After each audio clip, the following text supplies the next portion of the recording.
సోదరిమణులారా ఈరోజు రాష్ట్ర వ్యాప్తంగా సిపిఐ పార్టీ రాష్ట్ర కమిటీ పిలుపు మేరకు రాష్ట్ర వ్యాప్తంగా కూడా అన్ని మండల గ్రామీణ ప్రాంతాల్లో సచివాలయాల దగ్గర నిరసన కార్యక్రమాలను చేపట్టాలని సిపిఐ మరియు వ్యవసాయ కార్మిక సంఘం సందర్భంగా ఈ కార్యక్రమాన్ని ధర్నా కార్యక్రమాన్ని నంద్యాల జిల్లా దూపాడు బంగ్లా సచివాలయం దగ్గర కార్యక్రమాన్ని చేపడతా ఉన్నాం।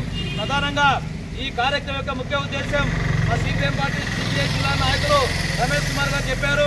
మరి ప్రధానంగా ఈరోజు దూపాడు బంగ్లా గ్రామ మండలాల్లో చాలా మంది కూడా నిరుపేదలు ఉన్నారు। మరి ఈ మండలంలో ఉన్నటువంటి గతంలో ఆ ప్రభుత్వం ఇచ్చేటువంటిది కూడా కేవలం సెంటున్నర స్థలం ఎక్కడ కూడా సరిపోలేదు।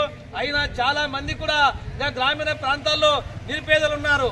పక్కనే దూపాడు బంగ్లా పక్కనే చాబోలు గ్రామం ఉంది, బన్నూరులో ఎస్టీలు ఉన్నారు, దూపాడు బంగ్లా మండలానికి సంబంధించి గిరిజనులు ఉన్నారు। మరి అయితే ఎరుకలి యానాది సుగాలి చెంచు ఆరకటువంటి ఎస్టీ వాళ్ళకు కానీ ఈరోజు దళితులకు ఎస్సీ బీసీ మైనార్టీలకు కానీ నేటికి కూడా చాలా మంది కూడా స్థలాలు లేని వాళ్ళు ఉన్నారు। అందుకొరకే ఈరోజు సిపిఐ పార్టీగా మేము ఆంధ్రప్రదేశ్ వ్యవసాయ కార్మిక సంఘంగా ఆంధ్రప్రదేశ్ రైతు సంఘంగా రాష్ట్ర వ్యాప్తంగా కూడా ఈ ఉద్యమంలో పాల్గొంటున్నాం। తక్షణమే ఈరోజు దూపాడు బంగ్లా మండల కేంద్రంలో ఏదైతే ప్రభుత్వ భూమి ఉంది ఆ భూమిలో 5 ఎకరాల భూమిని కేటాయించి ఇక్కడ ఉన్నటువంటి పేదలందరూ కూడా గ్రామీణ ప్రాంతాల్లో 3 సెంట్ల స్థలాన్ని ఆ రకంగా మంజూరు చేయాలని డిమాండ్ చేస్తా ఉన్నాం।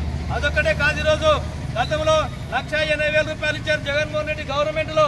1,80,000 రూపాయలు చాలక దాదాపు ఒక్కొక్క కుటుంబము 6 లక్షలు 7 లక్షల రూపాయలు అప్పు చేసుకున్నారు। అందుకొరకే ఈ రోజు మేము డిమాండ్ చేస్తా ఉన్నాం, ఎన్నికల కంటే ముందర ముఖ్యమంత్రి చంద్రబాబు నాయుడు గారు చెప్పారు, మేము మా ప్రభుత్వం అధికారంలోకి వస్తే 3 సెంట్ల స్థలం గ్రామీణ ప్రాంతాల్లో ఇస్తాం, పట్టణ ప్రాంతాల్లో 2 సెంట్లు ఇస్తాం, దాదాపు గృహానికి 4 లక్షలు కేటాయిస్తామన్నారు। అయితే ఈ 4 లక్షలు ఏమో సరిపోదు, 5 లక్షలు కేటాయించాలి ప్రతి గృహానికి కూడా ఆ రకంగా మేము డిమాండ్ చేస్తా ఉన్నాం। అదేవిధంగా ఈరోజు దూపాడు బంగ్లా మండలంలో ఈ మండలంలో మొత్తం కూడా అన్ని గ్రామాల ప్రజలు శ్రీశైలం బ్యాక్ వాటర్ లో మునిగిపోయేటువంటి పరిస్థితి, ఇక్కడ గ్రామాలు ఎత్తి కట్టుకునే వాళ్ళకు కూడా నేటికి కూడా భూములు గాని ఇళ్ల స్థలాలు గాని ఈయన పరిస్థితి ఉంది। అందుకొరకే మేము గతంలో నేషనల్ సీడ్ ఫారం భూముల్లో అనేక పోరాటాలు చేశారు, ఆ రకమైనటువంటి ఎర్ర జెండా కింద అనేక కేసులు పెట్టుకున్నారు। అయినా ఆ భూమిని దాదాపు 1600-1700 ఎకరాల భూమి ఈరోజు నిర్వీర్యంగా ఉంది, అక్కడ ఏమాత్రం పంటలు వేయడం లేదు। మరి గత గవర్నమెంట్ లో కొంతమందికి ఇచ్చారు, ఆ సెంటున్నర స్థలం ఏమాత్రం సరిపోదు। అందుకొరకే ఈ రోజు మేము సిపిఐ పార్టీగా డిమాండ్ చేస్తా ఉన్నాం, అక్కడ 5 ఎకరాల స్థలాన్ని కేటాయించి దూపాడు బంగ్లా చాబోలు బన్నూరు ఏదైతే మిగతా గ్రామాల్లో ఎక్కడైతే స్థలాలు లేవో ఆ రకమైనటువంటి గ్రామాలకు ప్రతి లబ్ధిదారుని కూడా 3 సెంట్ల స్థలం కేటాయించాలని చెప్పేసి మేము డిమాండ్ చేస్తా ఉన్నాం। ఈ రోజు అన్ని సచివాలయాల దగ్గర లబ్ధిదారులతో అప్లికేషన్ పెట్టించాం, ఈ సచివాలయ కార్యదర్శులకు ఇస్తాం, దీన్ని జిల్లా కలెక్టర్ గారికి పంపించాలి। ఆ తర్వాత మొత్తం గ్రామాల్లో సర్వే చేసి పేదలందరికీ కూడా ఇండ్ల స్థలాలు ఇచ్చేంత వరకు కూడా పోరాటం చేస్తాం।